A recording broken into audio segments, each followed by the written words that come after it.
Hello friends, आज हम आपको क्लास 9 से कुछ केस स्टडीज के क्वेश्चन सॉल्व करके दिखाते हैं। तो चलिए, क्वेश्चन आपके सामने आ रहा है। Rain water harvesting system is a technology that collects and store rain water for the human use. Anup decided to do the rain water harvesting.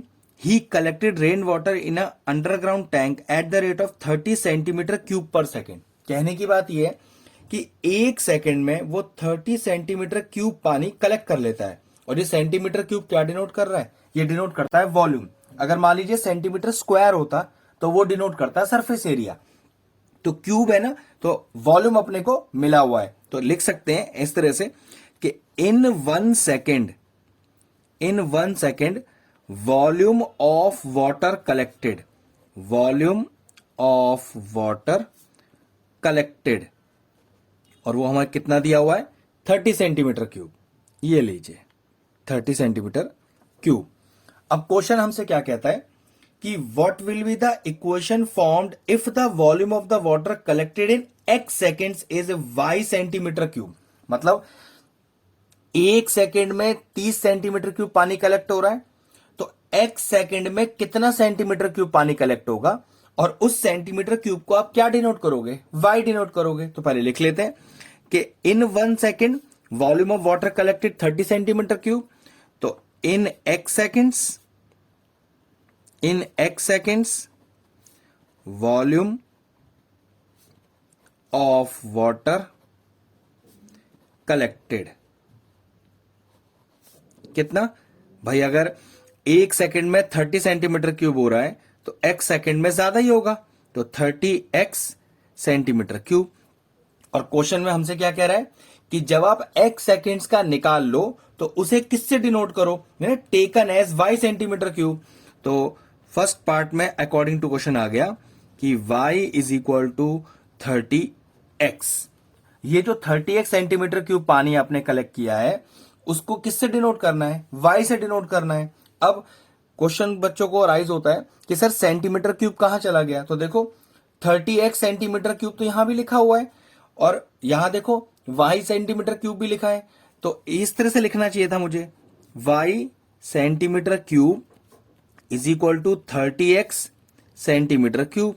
Centimetre cube centimetre चला गया, तो क्या बचा आपके पास? आपके पास बचा 30x. इसलिए मैंने यहां पर y इक्वल टू 30x लिखा था.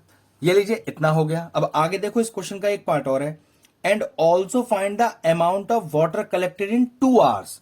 अब चेक करो जो टाइम है ये क्या है? ये x सेकेंड्स दिया हुआ था. जैसे यहां 1 सेकेंड दिया है, x सेकेंड दिया है, यहां 2 आवर्स दिया है. तो कह सकते हैं कि x की वैल्यू दी हुई है, लेकिन प्रॉब्लम है हम तो सेकेंड्स की फॉर्म में क्वेश्चन सॉल्व कर रहे हैं, ये आवर्स की फॉर्म में है. तो सबसे पहले क्या करें? इस 2 आवर्स को सेकेंड्स की फॉर्म में चेंज करें. तो हमें क्या पता है कि अगर 1 घंटे की बात करें तो 1 घंटे में होते हैं आपके पास 60 मिनट. ठीक है, तो 1 घंटे में 60 मिनट को मैं लिख सकता हूं 60 इंटू 60 सेकेंड.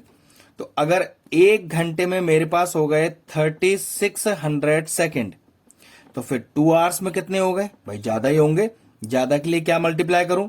2 से मल्टीप्लाई कर दो. ये मल्टीप्लाई करके कितना आ जाएगा? 7200 सेकेंड्स आ गए. तो एक तरह से क्वेश्चन में मुझे क्या कह रखा है कि भाई कितना पानी का अमाउंट होगा 2 घंटे में, या कह सकते हैं 7200 सेकेंड में. सेकेंड वाली चीज हमें क्या डिनोट कर रही है? x. और y क्या डिनोट कर रहा है? अमाउंट. तो बस मैंने क्या किया कि put x is equal to 7200. तो y कितना आ गया यहां से? 30 इंटू 7200. तो y इज इक्वल टू 0 तो 3 पीछे लगा ही लेते हैं. अब 3 2 जा 6 और 7 3 जा 21. तो y इज इक्वल टू 216000. देखो हमें कोई यूनिट दे रखा है पीछे? जी हाँ, सेंटीमीटर दिया है, क्योंकि वॉल्यूम निकाल रहे हैं. तो ये हो गया y equal to 216000 centimetre cube. ये लीजिए, फर्स्ट क्वेश्चन हो गया. सेकंड क्वेश्चन देखो क्या कह रहा है. Right the equation in standard form. अब ये भी इक्वेशन ही है, लेकिन इसको स्टैंडर्ड फॉर्म में लिखना है. अब स्टैंडर्ड फॉर्म क्या होता है, ध्यान रखो. स्टैंडर्ड फॉर्म किसी भी लीनियर इक्वेशन की ऐसे लिखी जाती है: ax plus by plus C is equal to 0. तो चाहो तो इस 30x को इधर ले आओ, चाहो तो इस y को इधर ले जाओ. तो देखो मैं y को इधर ले जा रहा हूं, तो कैसे लिखूंगा? 30x तो अपनी जगह पर है इस y को उधर ले गया तो -y और इक्वल टू 0। ये लीजिए आगे जनरल फॉर्म। प्लस सी इसमें है ही नहीं तो हमने कुछ किया ही नहीं इसके अंदर, बस आंसर आ गया 30x - y इक्वल टू 0। अब देखो अगला पार्ट क्या कह रहा है कि how much water will be collected in 60 seconds. तो बिल्कुल सेम जैसे यहां पर 2 आवर्स के लिए निकाला था, जिसमें हमने आवर्स को पहले सेकंड में चेंज किया था। अब यहां सेकंड में चेंज करने का जरूरत नहीं है, ऑलरेडी x का वैल्यू 60 दिया हुआ है। तो इस इक्वेशन में इस बार x के लिए क्या डाल दूंगा, 60 डाल दूंगा। तो बस ये लीजिए, तो y is equal to 30 into x, और x की वैल्यू क्या दी है इस बार हमें 60, और सेकंड्स की फॉर्म में ही है तो कुछ चेंज करने की जरूरत नहीं है। तो 6 इज 18, 2 0 पीछे लग गए, क्योंकि ये वॉल्यूम है जिसको सेंटीमीटर क्यूब से डिनोट किया जा रहा है। तो ये लीजिए हमारा थर्ड वाले का आंसर आ गया 1800 सेंटीमीटर क्यूब।